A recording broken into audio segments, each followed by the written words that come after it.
In section 1.5, we will be talking about quadratic equations. More specifically, how to solve quadratic equations. Since there's multiple methods of solving, I will conduct multiple videos to show you each method. So for this first video in part 1, I'll talk about solving quadratic equations using factoring. If we have a quadratic equation, which is ax squared plus bx plus c equal to 0, we're going to factor using previous videos techniques, either greatest common factor, AC method, etc. Once we've factored our problem, we're going to use what's called the zero product rule, which states if I have two items, a times b equal to 0, that means either a is 0 or b is equal to 0.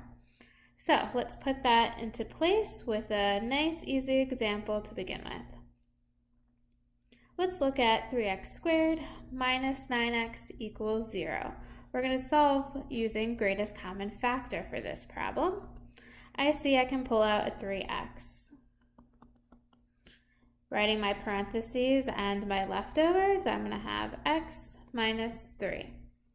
Now using the zero product rule, I'm going to separate this into two pieces. I'm going to say 3x equals 0 and x minus 3 equals 0 and solve each problem separately. So divide by 3 on the left and I get x equals 0. That's one solution. And on the right over here, I'm going to add 3 to both sides and get x equals 3. And that is my second solution. So this quadratic equation has two solutions at x equals 0 and x equals 3. Let's take a look at example number 2. Let's solve x squared plus x minus 2 equals 0. Let's factor. There's no number out front, or just a plain 1 technically, so I need two numbers that multiply to c and add to b in the middle. And so I'm going to write my blank parentheses to start with. And I got x and x in the beginning. So two numbers that multiply to 2 and add to 1. That's going to be positive 2, negative 1. Now using the zero product rule, I'm going to separate this into two pieces. X plus 2 equals 0 and x minus 1 equals 0. Solving for x, I'm going to subtract 2 and get x equals negative 2. On the right, add 1 to both sides, and I get x equals 1. So again, this quadratic equation has two solutions, at negative 2 and positive 1.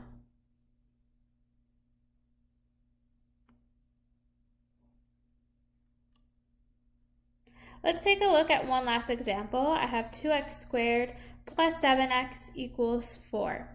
The first thing I noticed, in order to solve and use the zero product rule, I have to have my quadratic equation set equal to 0. So first thing I need to do is move the 4 to the left-hand side. Alright, none of those are like terms, so everything gets written side by side. And now I've set my equation equal to 0. Next I need to factor. However, this time I have a number out front. I have a 2 as my a value. So I need to do a times c method of factoring. So a times c is going to be 2 times negative 4, which I get negative 8. Two numbers that multiply to negative 8 and add to positive 7 in the middle.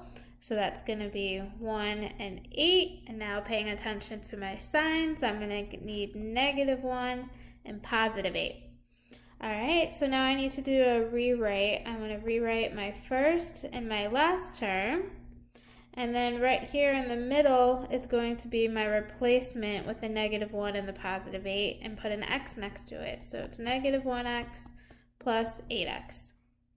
Now my equation has 4 terms. In order to factor 4 terms, I use the cut in half technique. Factor the left, factor the right separately. On the left, my GCF is x, and I'm left with 2x minus 1. On the right, my GCF is 4, positive 4, and I'm left with 2x minus 1. Now I see on the left and the right, they both say 2x minus 1, so pull out a 2x minus 1, and my leftovers say x plus 4.